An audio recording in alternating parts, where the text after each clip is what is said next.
नमस्कार। आज हम चर्चा करेंगे secret of human guts part 3 की। और यहाँ हम चर्चा करेंगे पाचन समस्याओं के बारे में, यानी सीक्रेट्स ऑफ डाइजेस्टिव प्रॉब्लम्स।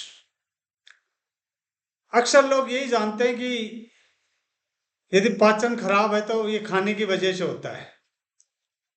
ये गलत है। ये एक कंप्लीट सिस्टम है जिसमें आपका खाना तो इन्वॉल्व है ही, साथ में आपका ब्रेन, गट, नर्व्स और बहुत सारे हार्मोन्स इसमें इन्वॉल्व होते हैं। हमारे पेट में एक नर्व सिस्टम है जिसको बोलते हैं एंट्रिक नर्व सिस्टम, ईएनएस। ये हमारे डाइजेशन सिस्टम से डीपली जुड़ा हुआ है।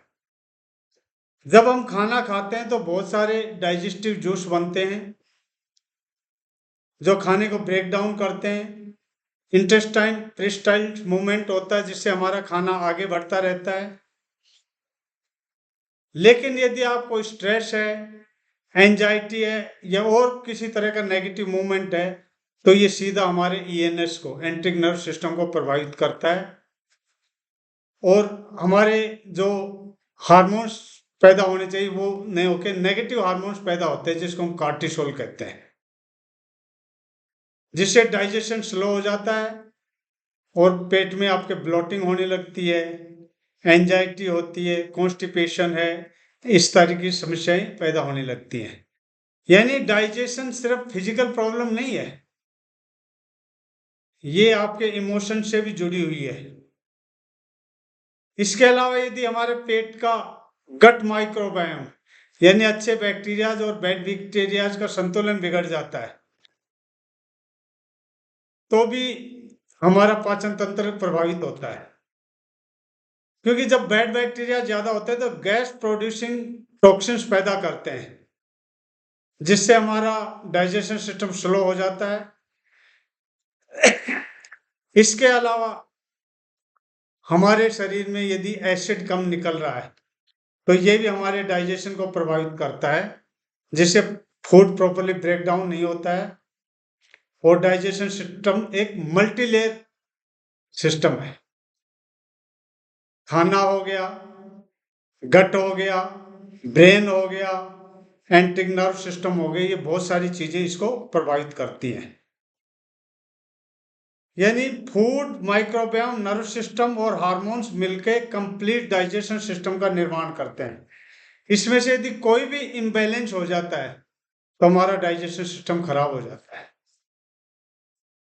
एक उदाहरण लेते हैं अपन। आप दिन भर ऑफिस में काम कर रहे थे, वहां बहुत सारी स्ट्रेस थी या किसी बिजनेस के काम से आप कहीं गए थे और घर आके आप खाना खा लेते हैं। खाना खाते टाइम या तो आप टीवी देख रहे हैं या मोबाइल पे स्क्रॉल कर रहे हैं। थोड़ी देर में आपको पता लगता है कि आपके पेट में कुछ अनइजीनेस फील हो रहा है, ब्लोटिंग, एंजाइटी जैसा फील हो रहा है। आप सोचते हैं ये शायद मैं ज्यादा खाना खा लिया इसकी वजह से हो रहा है, लेकिन नहीं, क्योंकि आपके स्ट्रेस की वजह से आपका ईएनएस, एंट्रिक नर्व सिस्टम बिगड़ चुका है, जिसकी वजह से आपका डाइजेशन स्लो हो गया है और आपके पेट में गैस बनने लगी है। दूसरा, आपका माइक्रोबायोम अनबैलेंस हो गया है, उससे भी हमारा सिस्टम का बैलेंस बिगड़ जाता है और डाइजेशन सिस्टम खराब होता है। अब सवाल उठता है कि इस डाइजेशन सिस्टम को कैसे हम ठीक कर सकते हैं। नंबर 1, खाना खाते टाइम डिस्ट्रैक्शन अवॉइड करना है। खाना खाते time no TV, no mobile. आप खाना बिल्कुल धीरे धीरे और चबा चबा के खाइए, इससे सारे डाइजेशन जूस प्रॉपर्ली रिलीज होते हैं। नंबर 2, हर खाने से पहले 2-3 गहरी सांस लीजिए, जिससे यदि आपके माइंड में कोई स्ट्रेस होती है तो वो कम हो जाती है और डाइजेशन स्मूथ होने लगता है। नंबर 3, हमें ज्यादा से ज्यादा प्रोबायोटिक फूड वो होते हैं जिसमें जीवित बैक्टीरिया होते हैं जो हमारे शरीर के लिए लाभदायक होते हैं। जैसे दही, किमची, घर का बना हुआ अचार, इडली, डोसा, ढोकला, कांजी, यानी जितने भी फर्मेंटेड फूड है ये हमारे शरीर के लिए बहुत लाभदायक है। दूसरे प्रीबायोटिक फूड, प्रीबायोटिक फूड होते हैं जिनमें फाइबर होता है, जो हमारे अच्छे बैक्टीरिया का भोजन है उनको बहुत पसंद है। इसमें आपकी सारी हरी सब्जियां हैं, फ्रूट्स है, अंकुरित अनाज है, मोटा अनाज है, दालें हैं, पल्सेज हैं, ब्रोंकली है, सलाद है, ये सब चीजें फायदेमंद होती हैं। ये सब करते हैं तो हम गट का बैलेंस बना रहता है और हमारा पाचन तंत्र ठीक रहता है। नंबर 4, जितने भी ऑयली फूड है, फास्ट फूड है, प्रोसेस्ड फूड है, डिब्बाबंद फूड है, या नॉन वेज है, अल्कोहल है, कोल्ड ड्रिंक्स है, आइसक्रीम है, इनको आपको 100% ब्लॉक कर देना है। ये नहीं कि मैं कभी कभार खा लूं तो कुछ नहीं होगा, हो सके तो इनको परमानेंट बंद कर दीजिए, क्योंकि ये हमारे शरीर के सबसे ज्यादा दुश्मन है। ये बैड बैक्टीरियाज का खाना है, इनसे बैड बैक्टीरियाज की संख्या बढ़ती है और गुड बैक्टीरियाज की संख्या कम होती है, और इनका जब बैलेंस बिगड़ जाता है तो हमारा डाइजेशन सिस्टम प्रभावित होता है।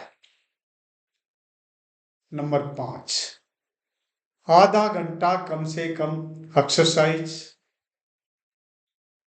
योगा, मेडिटेशन या और कोई भी फिजिकल एक्टिविटी है जो आपको अच्छी लगे, वॉकिंग है, साइकिलिंग है, आपको जरूर करना चाहिए। इससे डाइजेस्टिव सिस्टम प्रॉपरली रिलीज होता है। नंबर 6, आपको डेली भगवान का शुक्र अदा करना चाहिए। इसको बोलते हैं ग्रेटिट्यूड जर्नलिंग। क्योंकि जब हम भगवान का शुक्र अदा करते हैं तो हमारा माइंड पॉजिटिव होता है, और जब माइंड पॉजिटिव होता है तो पॉजिटिव जूसेस प्रोड्यूस करता है, और जो हमारे डाइजेशन सिस्टम में बहुत ही फायदेमंद होते हैं। ये कुछ स्टेप्स अपना के आप अपने डाइजेशन सिस्टम को ठीक कर सकते हैं। है ना सरप्राइजिंगली, अभी तक हम समझते थे कि डाइजेशन सिस्टम सिर्फ खाना खाने से ही खराब होता है, बहुत सारी चीजें इससे जुड़ी हुई हैं।